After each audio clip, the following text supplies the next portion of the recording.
Your conscious mind is the head office of your life. Its role is to deal with the information in your environment, analyze it, compare it against other information, and then decide what actions to take. But it is your subconscious mind that contains the great powers that can enable you to accomplish vastly more than you ever have before. At least 90% or more of your mental powers are below the surface. It is essential that you learn to tap into these powers to motivate, stimulate, and drive you forward toward the achievement. Your subconscious mind functions best with clear goals, specific tasks, deliberate measures, and firm deadlines. The more of these, with which you program your subconscious computer, the better it functions for you, and the more you will accomplish in a shorter period of time. As you set your goals and begin moving toward them, it is essential that you establish a series of benchmarks or measures that you can use to evaluate your progress day by day and hour by hour. The more clear and specific the measures you set, the more accurate you will be in hitting your targets on schedule. Your subconscious mind requires a forcing system composed of deadlines that you have imposed on yourself for task accomplishment and goal attainment.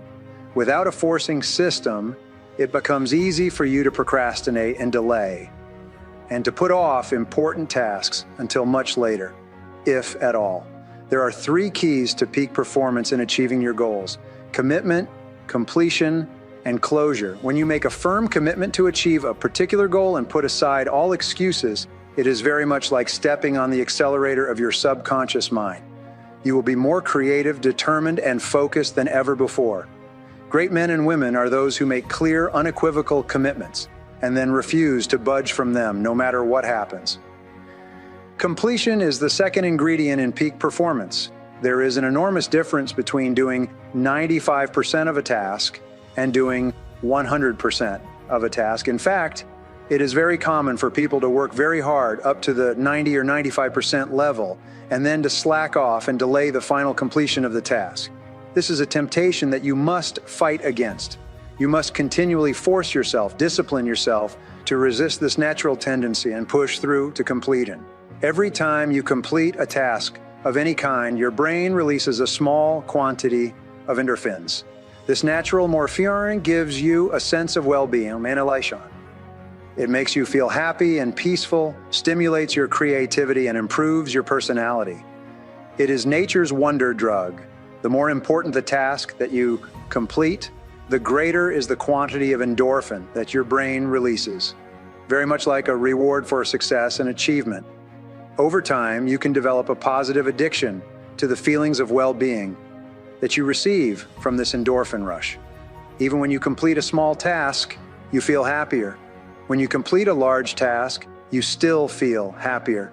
When you finish the various steps on the way to the completion of a large task, at every achievement, you get an endorphin rush. You feel continuously happy and exhilarated when you are working steadily toward the completion of an important job. Everyone wants to feel like a winner, and feeling like a winner requires that you win. You get the feeling of the winner by completing a task 100%. When you do this repeatedly, eventually you develop the habit of completing the tasks that you begin. When this habit of task completion locks in, your life will begin to improve in ways that you cannot today imagine. In psychology, the reverse is always true. The incomplete action is a major source of stress and anxiety.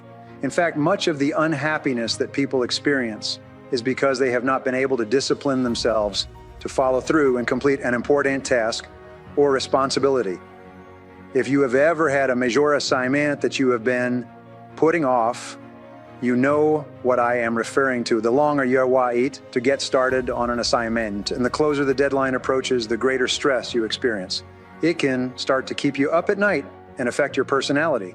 But when you finally launch into the task and push it through to completion, you feel a great sense of relief and well-being. It is almost as if nature rewards you for everything that you do that is positive and life-enhancing. At the same time, nature penalizes you with stress and dissatisfaction when you fail to do the things that move you toward the goals and results that are important to you. One of the most popular movements in modern management is toward the balanced scorecard. Using these scorecards, every person at every level of the business is encouraged to identify the key measures that indicate success. Then they give themselves scores every day and every week in each of those key areas. Here is an important point. The very act of identifying a number or score and then paying close attention to it will cause you to improve your performance in that area. For example, if someone were to tell you before a meeting that you were going to be evaluated on how well you listened in that meeting, your listening skills would improve dramatically. Within a few moments, you would listen far more carefully and attentively throughout the meeting because you knew that this behavior was being observed. In the same way, whenever you select a goal, measure, or activity that is important to you and begin observing or paying attention to it in your day-to-day life, your performance in that area improves. One of the most helpful actions you can take in your own career is to set benchmarks and create scorecards, measures, metrics, and deadlines for every key task that you must complete on the way to one of your goals. In this way, you activate your subconscious forcing system. This forcing system will then motivate you and drive you at an unconscious level to start earlier, work harder, stay later, and get the job done. The third C after commitment and completion is closure. This is the difference between an open loop and a closed loop. Bringing closure to an issue in your personal or business life is absolutely essential for you to feel happy and in control of your situation. Lack of closure, unfinished business, and incomplete action of any kind are all major sources of stress, dissatisfaction, and even failure. In business, they consume enormous amounts of physical and emotional energy. Perhaps the most important ability in the world of work is dependability. There is nothing that will get you paid more and promoted faster than to develop a reputation for getting your task done quickly and well and on schedule.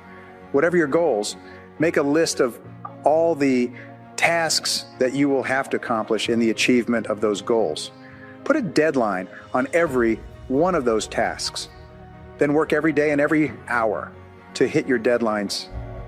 Measure your progress each day as you go along. Speed up or slow down where necessary. But remember, you can't hit a target that you can't see. The greater clarity that you have with regard to deadlines and measures, the more you will accomplish and the faster you will get it done. A goal or a decision without a deadline is merely a discussion. It has no energy behind it. It is like a bullet with no powder in the cartridge. Unless you establish deadlines to which you are committed, you will end up firing blanks in life and work. Sometimes people ask, what if I set a deadline and I don't achieve the goal by the deadline? Simple. Set another deadline and then another if necessary. Deadlines are best guess estimates of when the task will be completed. The more you set and work toward deadlines, the more accurate you will become in predicting the time necessary to complete them. You will become better and better at achieving your goals and completing your task on the schedule. Every time you have heard the question, how do you eat an elephant? And the answer is one bite at a time. This metaphor applies to achieving any big goal as well. How do you achieve a huge goal? You accomplish it one step, one task, one measure at a time. Break your long-term goals down into annual, monthly, weekly, and even hourly goals. Even if your long-term goal is financial independence, look for a way to break that down into how you are going to use each hour of the coming day in such a way that long-term financial independence is far more likely. If you want to increase your income, you know that all income is a result of added value. Look at everything you do and then ask yourself how you could add more value so that you can be worth more than you are earning today. Go and ask your boss, what one thing do I do that is more valuable than anything else? Whatever his or her answer, look for ways to perform more and more of that task and to get better and better at doing it. It is absolutely amazing how much you can accomplish if you break your tasks down into bite-sized pieces, set deadlines, and then do one thing at a time every single day. You have heard the old saying, by the yard, it's hard, but inch by inch, anything's a cinch. If you want to increase your hourly rate and your income, look for ways to get a little bit better at the most important things you do every single day. Read 1 hour per day in your field, listen to audio programs on your way to and from work, take additional courses whenever you can. These activities will propel your entire career onto the fast track. When you invest an extra 1 or 2 hours per day in self-improvement, the cumulative effect on your greater ability to get results can be extraordinary. If you want to lose weight, there's a simple 5-word formula: eat less and exercise more. If you discipline yourself to eat a little bit less, but eat higher quality foods and simultaneously exercise a little bit more each day, you can get into the rhythm of losing 1 ounce per day, no matter how much you weigh today. If you lose 1 ounce each day, that will equal about 2 pounds per month. 2 pounds per month will be 24 pounds per year. In no time at all, you can retrain your body and your appetite so that you lose the weight and keep it off for the rest of your life. If you want to become wealthy, begin to question every single expense. Set a goal to save $3, $5, or $10 per day. Put this money away in a savings account and never touch it as it grows. Invest it carefully in well-chosen mutual funds or index funds. Make daily, weekly, and monthly saving and investment into a habit and keep it up for the rest of your working life. In no time at all, you will become comfortable living on slightly less than you are spending today. As your income increases, increase the amount that you save.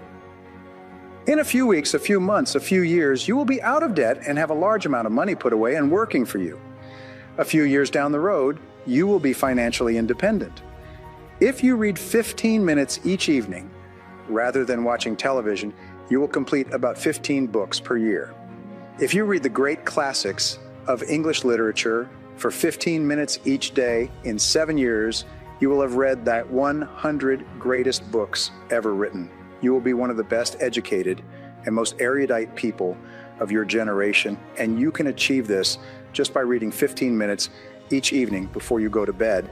If you are in sales and you want to increase your income, keep careful track of how many calls, how many presentations, how many proposals, and how many sales you're making each day, each week, and each month at the present time.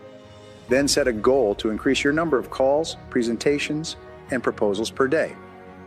Set a goal to increase your number of sales each week and each month. Every day, measure yourself against your own standards in each area of your life. Analyze your activities carefully and select a specific number that more than anything else determines your level of success in that area. Then focus all of your attention all day long on that specific number.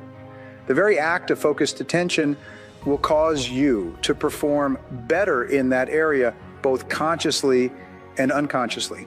If you want to be healthier, you could focus on the number of minutes per week that you exercise or the number of calories per day that you eat. If you want to be successful financially, you can focus on the amount you earn each hour or the amount that you save each month. If you want to be successful in sales, you could focus on the number of calls you make each day or the number of sales or the size of sales you make each month. If you want to be successful in your relationships, you can focus on the number of minutes that you spend face-to-face with the most important people in your life each day and each week. You have heard the saying, what gets measured gets done. There's another saying, if you can't measure it, you can't manage it. Your ability to set specific measures on your goals and then to keep an accurate record and track your performance each day will assure that you achieve your goals exactly when you have decided to or even before.